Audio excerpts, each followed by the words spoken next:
Prime Minister Narendra Modi had announced at the Quad leaders meeting on the sidelines of the G7 summit in Japan that India would host the next Quad leaders summit in 2024.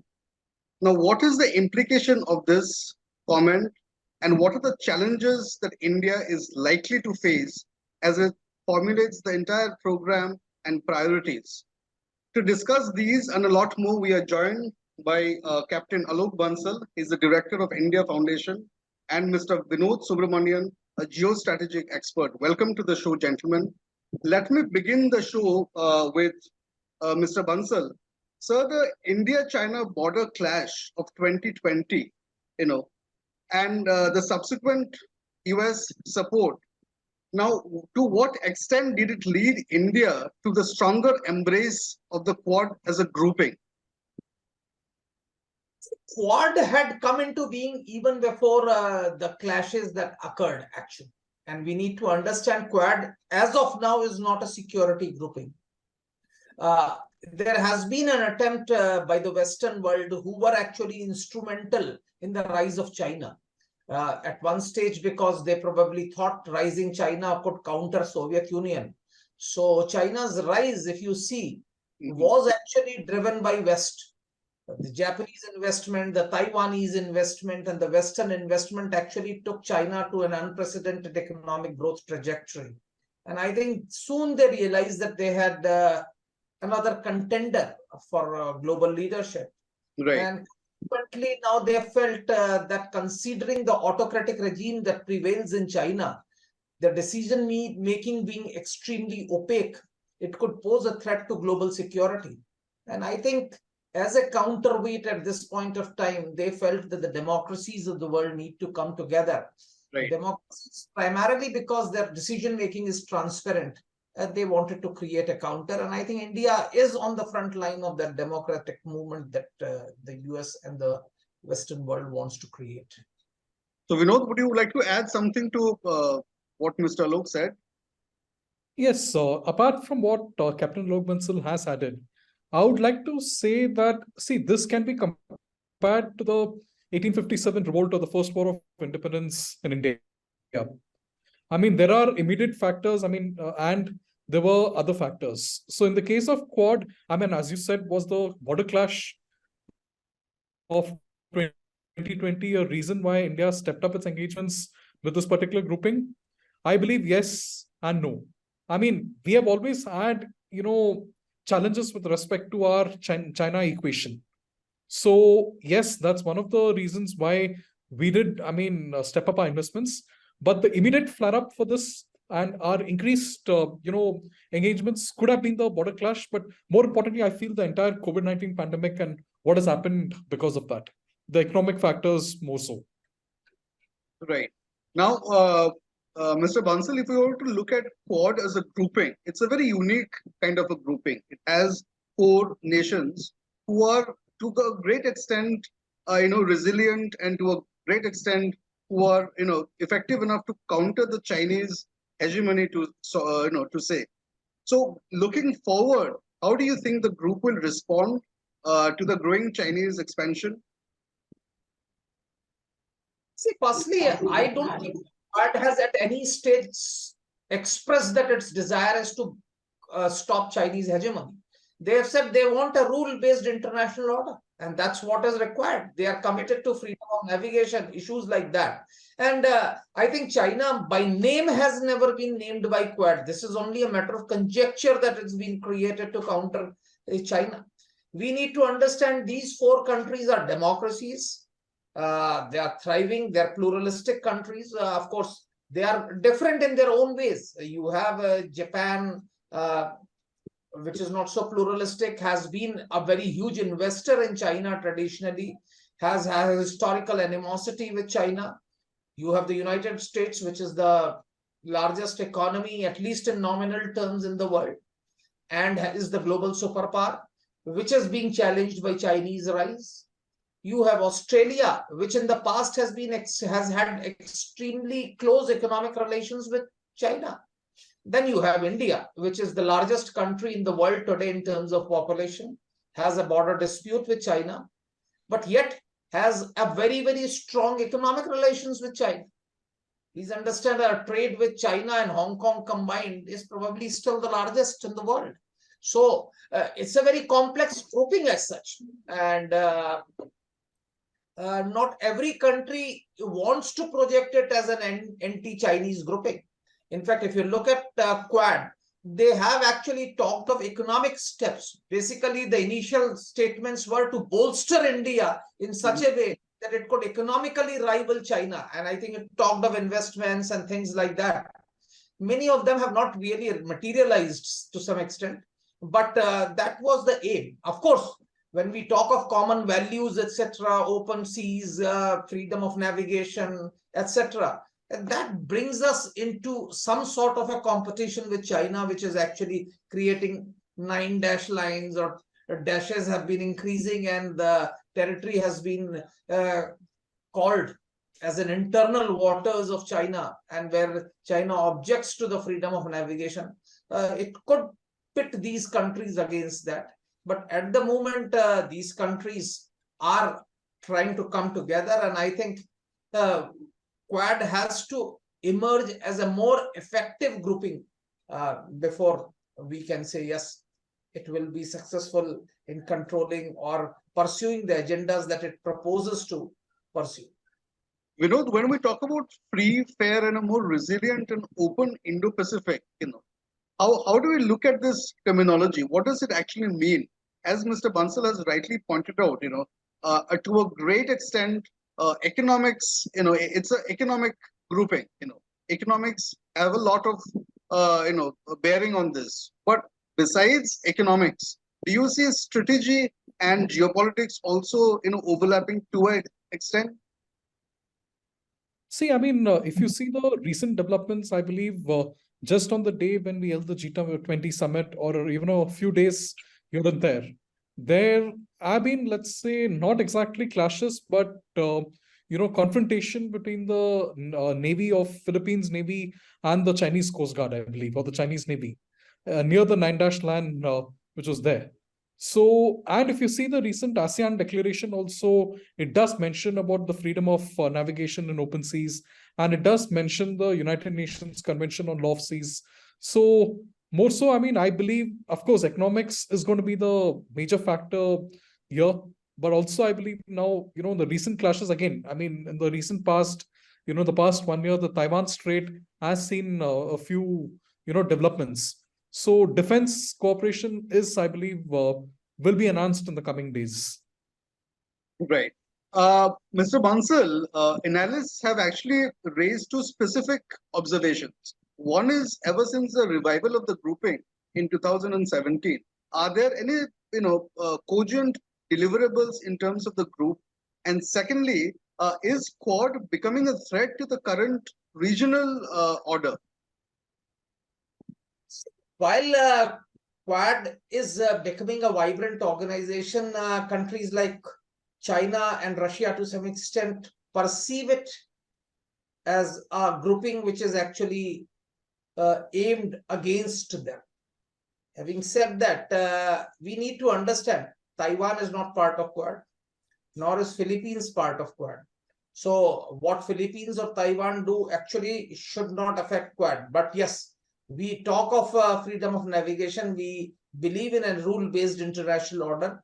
We want bilateral or multilateral disputes to be resolved by international arbitration mechanisms and other mechanisms, which China has not been doing. We need to understand when we pay too much of attention to what happened in Taiwan Strait or what happened in Philippines. We need to know that a substantive population today in Taiwan is pro-China. It's just a political party which is ruling today, which wants independence. But Kuomintang, the party of Chiang Kai-shek, today is fairly pro-China. It may not want to join China as it is, but it also considers itself as China. Similarly, in Philippines, you had a regime earlier which was fairly pro-China. Now you have a change of regime. So it is not that these regimes are, or these countries are in perpetuity hostile to China. So I think trying to define Quad in terms of China would be counterproductive. And definitely, India would not like to be a frontline state in so-called perceived grouping of democracies versus autocracies. A new Cold War or something like that. I don't think so. India would be interested in that. And I think that's why government of India has been reiterating time and again that's not a security grouping.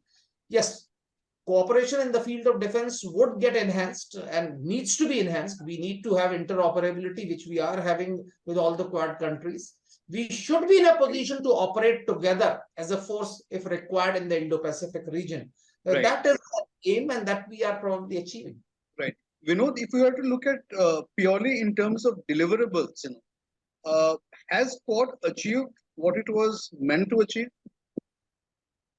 See, I mean, in terms of post COVID-19 world, in terms of supply, diversification of supply chains, if I were to just look at that, I mean, to some extent, I would say on a scale of 1 to 10, probably 4 to 5 has been achieved.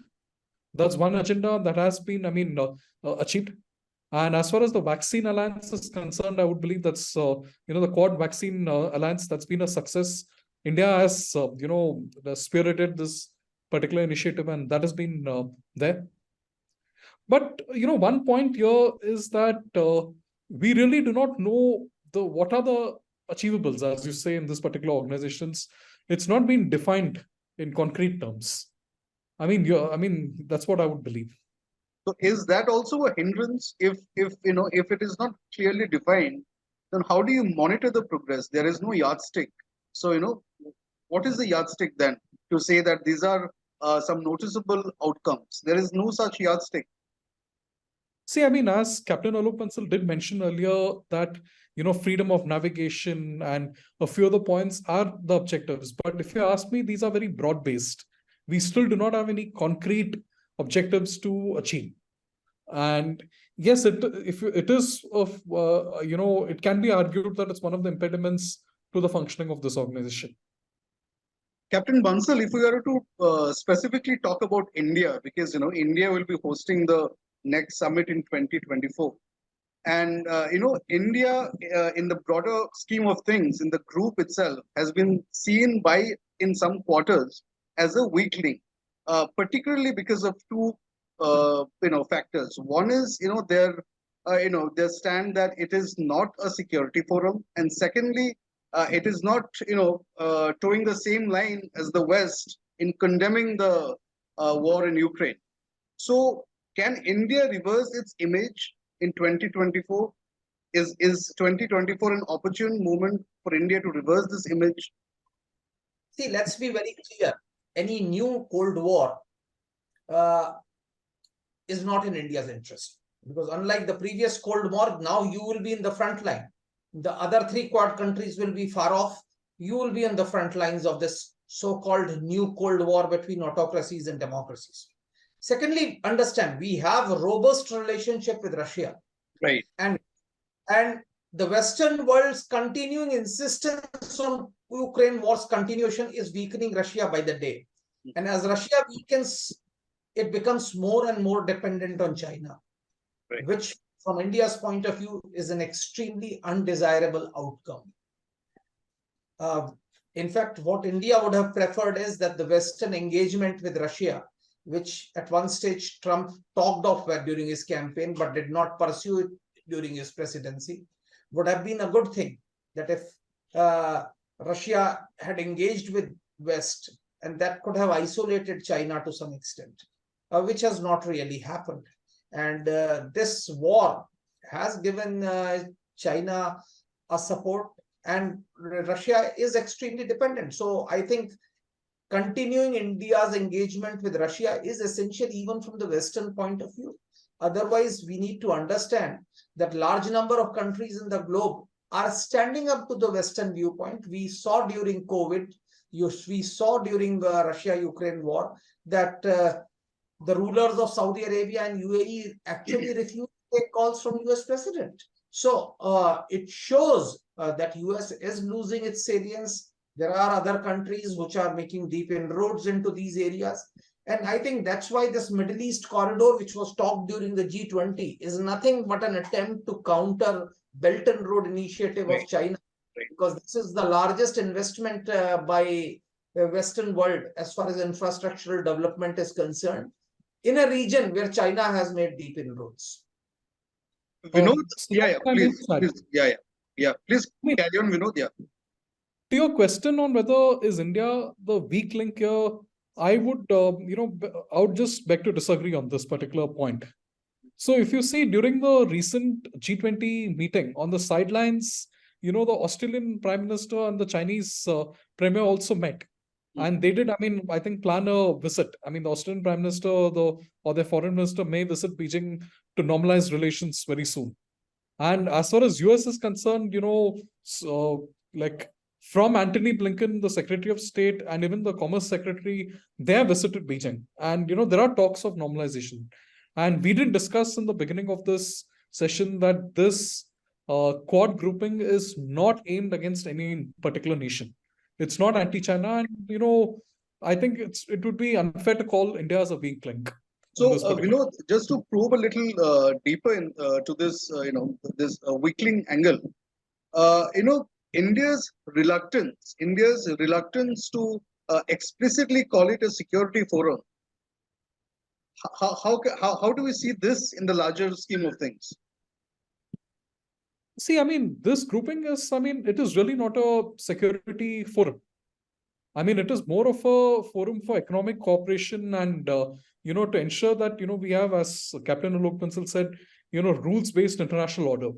And that, disputes are solved in a peaceful manner. In accordance with the UN Charter and various other laws that are there. So that's what I would believe.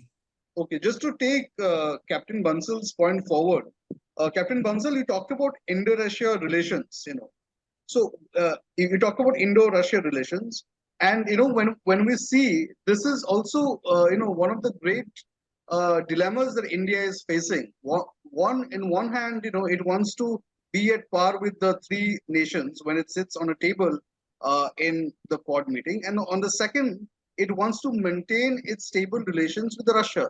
So how do we maintain this fine balancing? As far as sitting on the high table is concerned, there's nothing that Quad says that you don't have to maintain relations with Russia. Quad deals with infrastructural development and issues.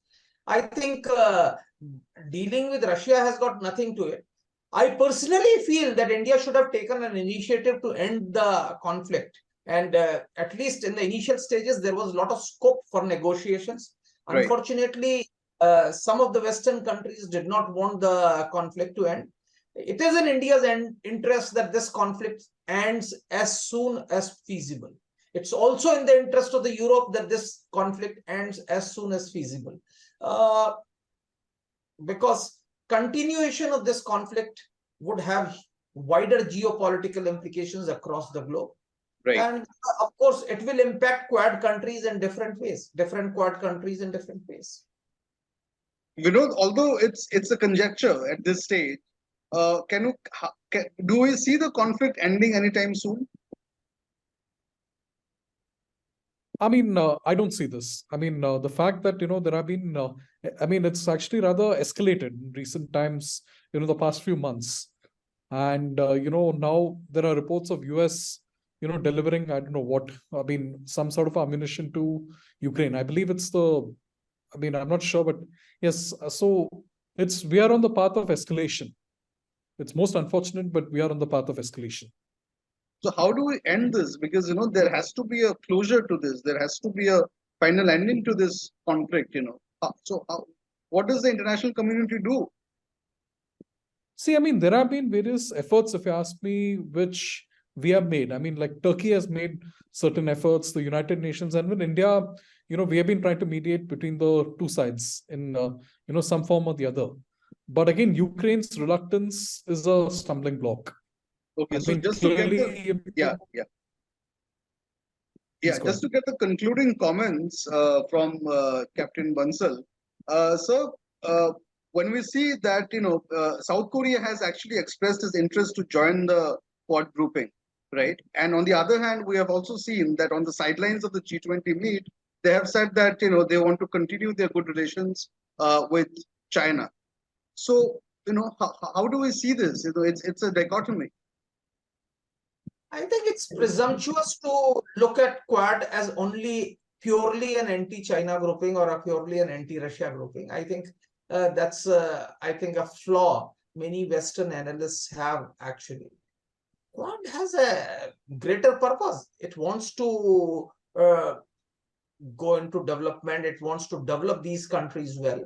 And in the overall objective, it is essential that if India rises, it could be a contender to China, because many of the Western countries, companies have invested into China, and now they are being forced to pull out, and they are looking for alternative avenues. So I think there is a feeling that you need an alternate avenue, and that could be India to some extent, because all said and done, US is too far off, and US is not an ideal environment for investment because it's already a developed country. They don't want to be doing everything.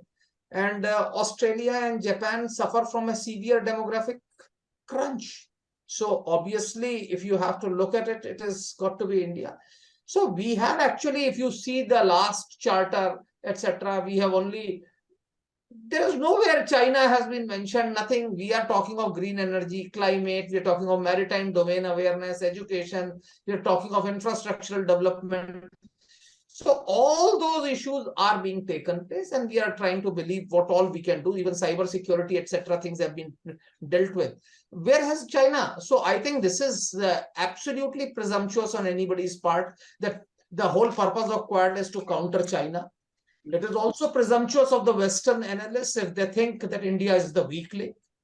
India stands by its own national interest. Let there be no doubt. There was a time when US wanted to have a bilateral with China and divide the country. A duopoly they wanted to create. That was another time. There was a time when the Australian Prime Minister wanted to have a lot of dealings with China. There was a time when people said Australia is the weak link.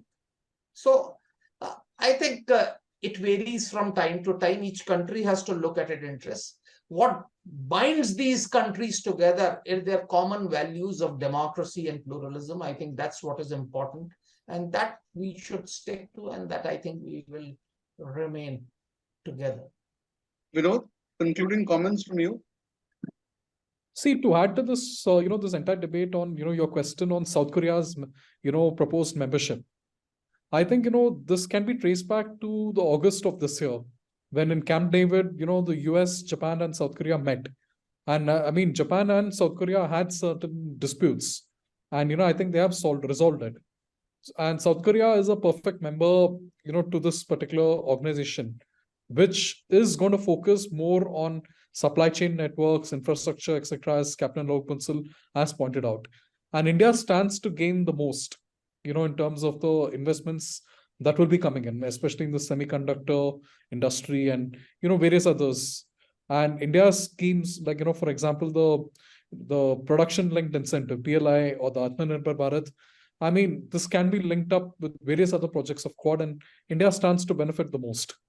So as we are leading up to the big Quad summit in 2024, as you have rightly said, India has a lot to do, and there are opportunities galore for India to actually explore. So thank you, gentlemen, for joining the show.